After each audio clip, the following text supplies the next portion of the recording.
Assalamualaikum warahmatullahi wabarakatuh. Kita lanjutkan hadis yang ke-18. Bismillahirrahmanirrahim. Al-haditsus tsamina asyara. Utawi iki iku hadis kang kaping 18. An Abi Dzarrin Jundub bin Janadah. An Abi Dzarrin Jundub, saking sahabat Abi Dzarrin Jundub bin Junadah. Wa Abi Abdurrahman, lan sahabat Abi Abdurrahman Mu'ad bin Jabal. Radhiya muga-muga paring ridho Allahu sapa Allah anhuma saking Abi Dzar lan Abi Abdurrahman.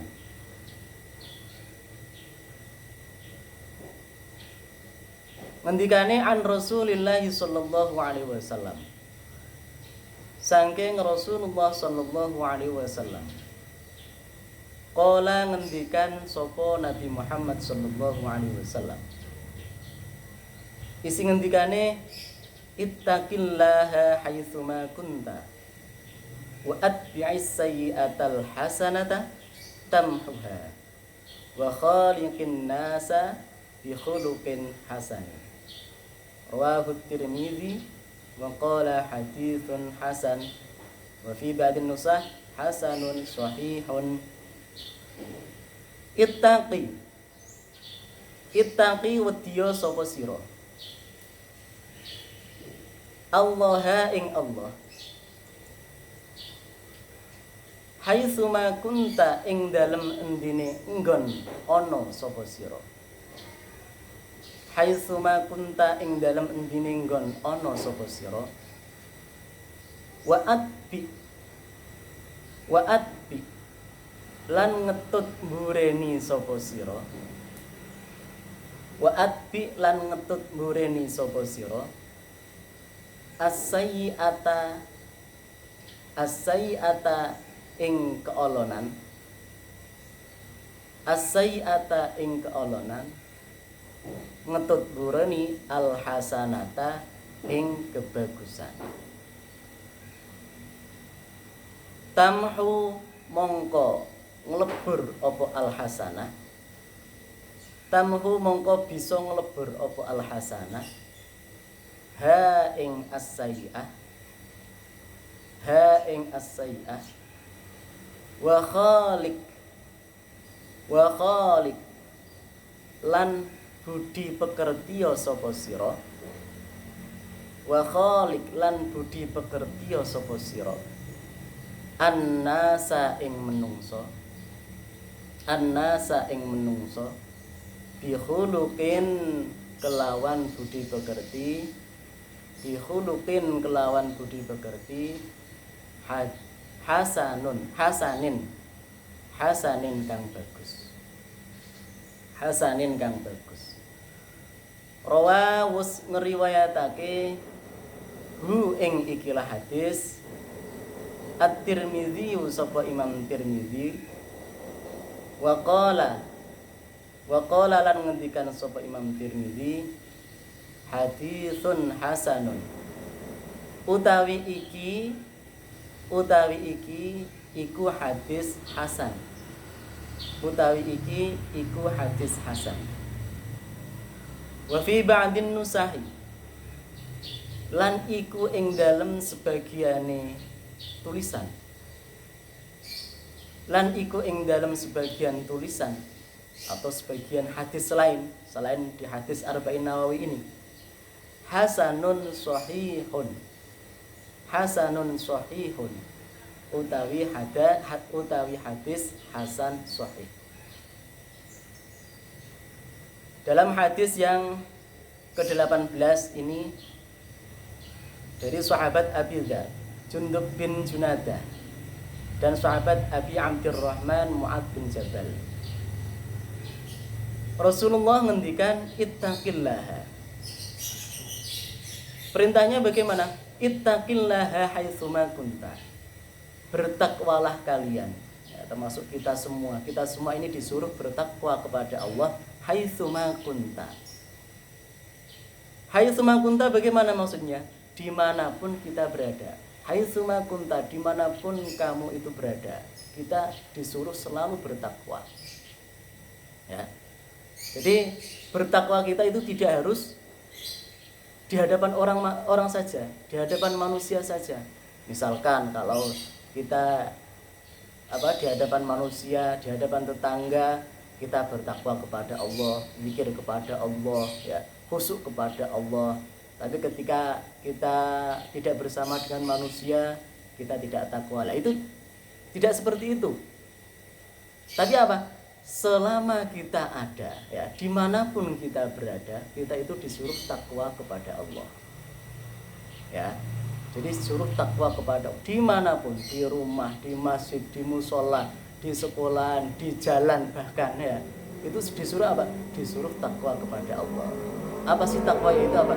Takwa itu menjalankan semua perintah-perintahnya dan menjauhi larangan-larangannya.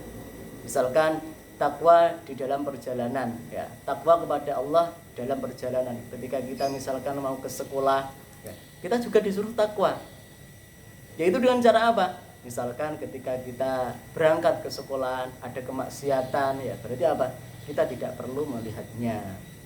Ketika sudah terlanjur melihatnya, kita harus istighfar, astagfirullahaladzim, semoga Allah mengampuni dosa yang telah saya lakukan misalkan.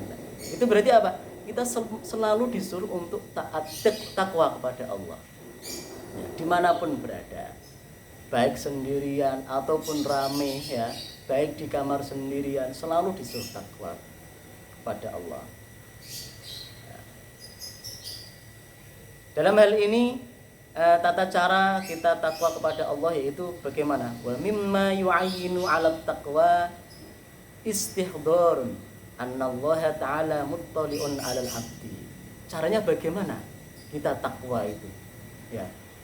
Apakah kita itu pokoknya tidak melakukan kemaksiatan, pokoknya kita selalu menjaga apa? Segala yang diperintahkan. Di sini dijelaskan bahwasanya apa? Di antara perkara yang bisa membantu agar kita itu takwa bagaimana? Yaitu apa? Kita itu harus mempunyai anggapan, ya. Harus mempunyai anggapan kita itu selalu dipantau oleh Allah. Gerak-gerik kita itu selalu dipantau oleh Allah. Kita sendirian selalu dipantau, ya. Kita mau keluar selalu dipantau.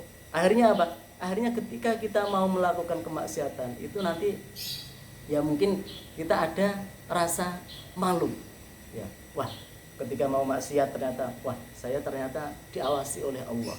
Nah, akhirnya apa? Ketika mau berbuat maksiat akhirnya mikir mau melakukan ini, ya, ternyata Allah telah melihat saya. Nah, akhirnya apa? Tidak jadi maksiat. Nah, itu termasuk tata caranya. Terus yang kedua, pesannya Nabi apa? Wa'at bi'is sayyi'ata al-hasanata. Jadi apa? Ketika kita sudah terlanjur melakukan suatu keburukan, terlanjur melakukan suatu kemaksiatan, apa yang harus kita lakukan? Yaitu apa? Beristighfar dan apa? Dan menutupinya kemaksiatan itu, keburukan itu dengan hal-hal yang baik. Ya. Misalkan setelah tadi melakukan kemaksiatan, misalkan melihat orang lain, maksudnya yang bukan mahram, ya. Terus kita istighfar, terus kita apa? Kita berbuat perkara yang baik dengan tujuan apa? Semoga perkara yang jelek tadi itu bisa terlebur dengan perkara yang baik yang kita lakukan. Misalkan setelah maksiat tadi, melihat kemaksiatan di jalan, kita pulang langsung membaca Al-Quran sambil istighfar, sambil sedekah, sambil infak. Nah, itu namanya apa? Menutup kemaksiatan, menutup keburukan dengan hal yang baik. Lalu yang ketiga yaitu apa? Wa khaliqin nasa bi khuluqin hasanin. Yaitu apa? Kita disuruh selalu untuk beradab, bertata krama dengan orang, dengan manusia siapapun itu dengan tata krama yang baik, baik dengan bawahan ataupun dengan atasan ataupun orang yang sebaya dengan kita, dengan orang tua, dengan guru-guru kita, dengan teman-teman kita, itu harus selalu kita jaga tata krama kita. Maka apa? Kalau kalian bisa melakukan seperti ini, insya Allah nanti juga akan termasuk golongan-golongan Nabi yang telah melaksanakan perintah-perintah Nabi Muhammad Sallallahu Alaihi Wasallam. Mungkin itu keterangan dari hadis yang ke-18. Akhiri wallahu a'lam bishawab. Assalamualaikum warahmatullahi wabarakatuh.